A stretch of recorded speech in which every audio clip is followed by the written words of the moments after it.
In April of 1945, my sister and I were put on another transport, and we were on this transport. Some other things happened I won't have time to go into, but we ended up on this train, which was a transport, and no one knew where it was going.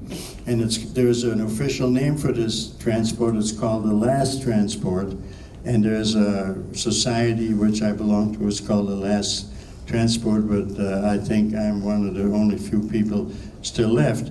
But there were like 2,500 people on this train transport, and we were crowded in like this. You couldn't sit down, you couldn't lie down, or you could stand up. If you had a place to sit, then you could sit. And we were on this train for 13 days without food or anything. But the train did stop a lot, and you could get off the train and find a blade of grass to eat now and then, and an old apple or a potato from last year, because this was April. And so after 13 days on the train, one morning this woman yelled, "We're free, we're free." And